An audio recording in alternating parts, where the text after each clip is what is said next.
Assalamualaikum warahmatullahi wabarakatuh. Saya Dr. Dwi, spesialis anak.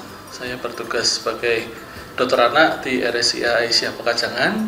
Hari ini kita akan membicarakan tentang imunisasi. Mudah-mudahan dapat membantu bunda supaya mencegah anaknya dari sakit.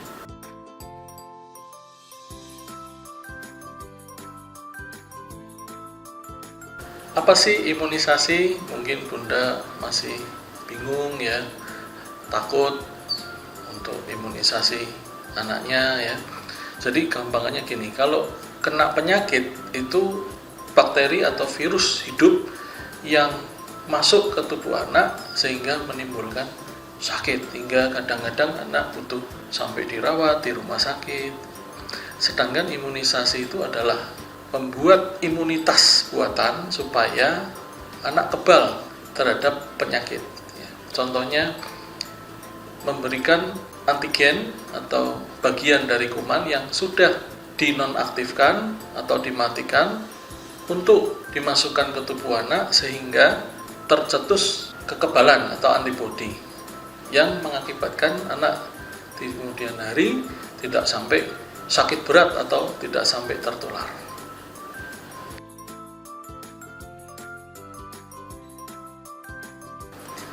Apa saja imunisasi untuk anak di bawah usia 1 tahun?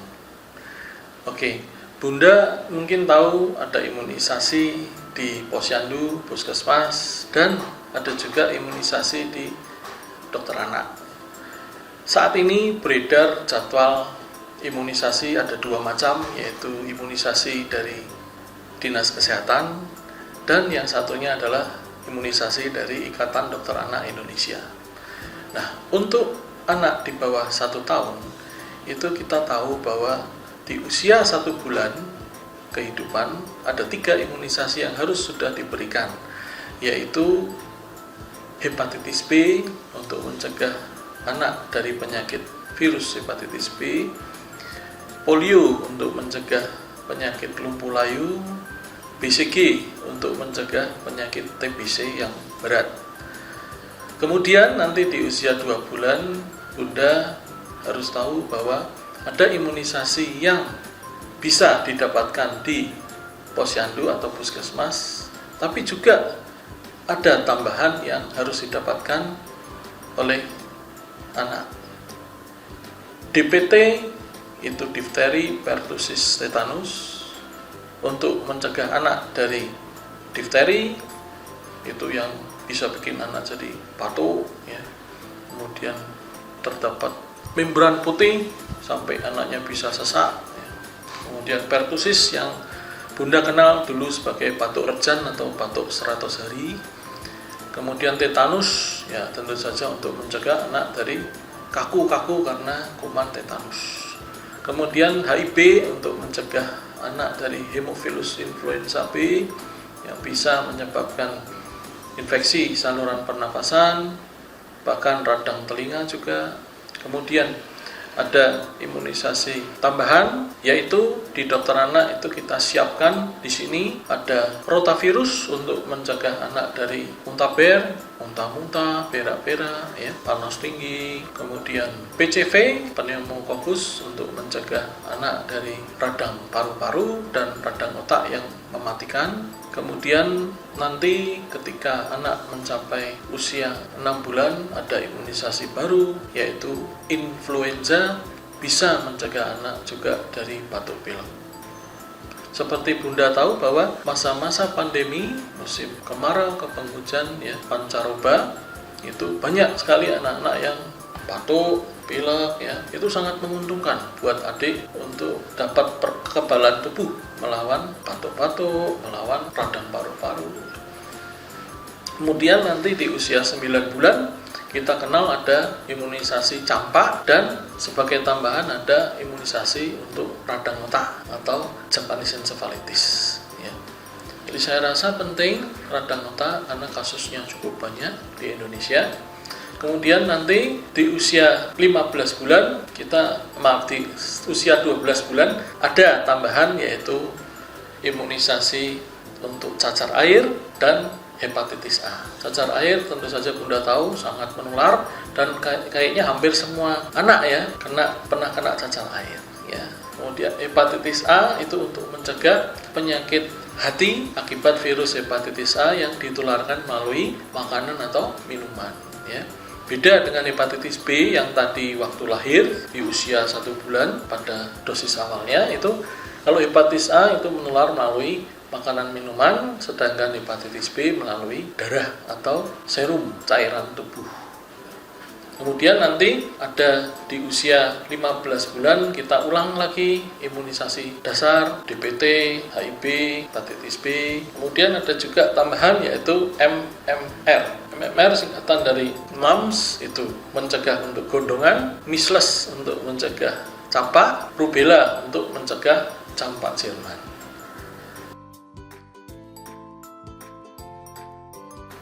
Mungkin Bunda bertanya bagaimana apabila imunisasi tidak lengkap ya, atau tidak mendapatkan imunisasi sama sekali. Ya tentu saja kalau tidak mendapatkan imunisasi pasti apabila tertular akan jadi sakit ya. Entah itu bayinya sakitnya berat atau ringan.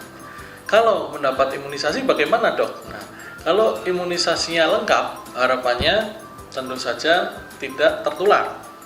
Kalau imunisasinya tidak lengkap bagaimana dok? Kalau imunisasinya tidak lengkap bisa tertular, mungkin tidak sampai masuk rumah sakit, sakit ringan.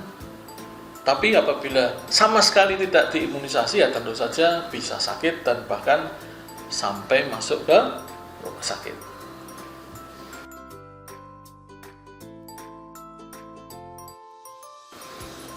Bunda mungkin bertanya apakah ASI bisa menggantikan imunisasi? Ini dua hal yang berbeda ya. Jadi ASI itu istilahnya hal yang terbaik ya, nutrisi yang terbaik untuk bayi atau buah hati ibu ya. Jadi di dalam ASI itu sudah mengandung antibodi yang disalurkan dari ibu ke bayi melalui ASI. Jadi antibodi tentu saja mencegah penyakit ya, tapi antibodi yang alami dan antibodi yang buatan tentu saja berbeda ya. Kalau antibodi yang disalurkan dari ibu ke bayinya tidak bertahan lama, jadi antibodi akan mencapai kadar tertentu, dia akan menurun sesuai waktu, sehingga pada usia tertentu antibodi yang disalurkan dari ASI akan menurun kadarnya sehingga tidak memberikan pencegahan penyakit dalam jangka waktu lama. Bagaimana dengan obat-obatan herbal? Ya, tentu saja obat-obatan herbal seperti madu, seperti kurma, seperti vitamin, multivitamin tentu saja khasiatnya masih belum bisa dibuktikan secara ilmiah. Namun demikian, tentu saja di dalam madu, di dalam kurma mungkin mengandung vitamin untuk mencegah anak dari defisiensi atau kekurangan vitamin, tapi bukan untuk mencegah anak dari penyakit tertentu. Oke.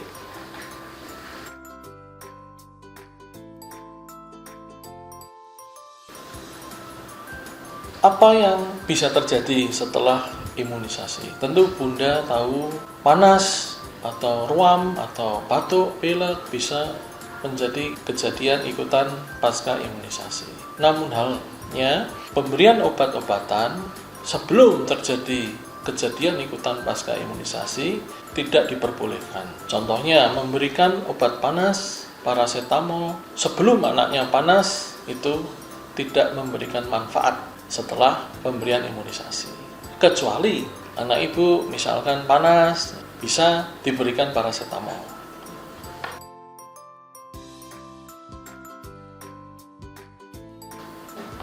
Ada hal-hal tertentu yang mungkin sampai saat ini membuat Bunda bahkan tenaga kesehatan khawatir ketika membawa anaknya imunisasi. Anakku masih batuk pilek nih, nggak boleh imunisasi. Anakku masih panas nih, nggak boleh imunisasi. Tentu tidak demikian. Tidak semua batuk pilek tidak boleh imunisasi. Tidak. Jadi ada hal tertentu seperti batuk pilek disertai dengan sesak napas, nah, itu baru jangan dilakukan imunisasi. Kemudian panas tinggi, apalagi anaknya sampai menggigil gitu ya, itu tidak boleh dibawa ke imunisasi. Tapi kalau hanya batuk pilek biasa, anaknya juga ceria, tidak sesak, apalagi tidak panas, ya tentu saja boleh imunisasi. Aisyah, kami menyediakan imunisasi yang cukup lengkap buat buah hati Bunda. Datanglah ke RSI Aisyah, kami melayani dengan sepenuh hati.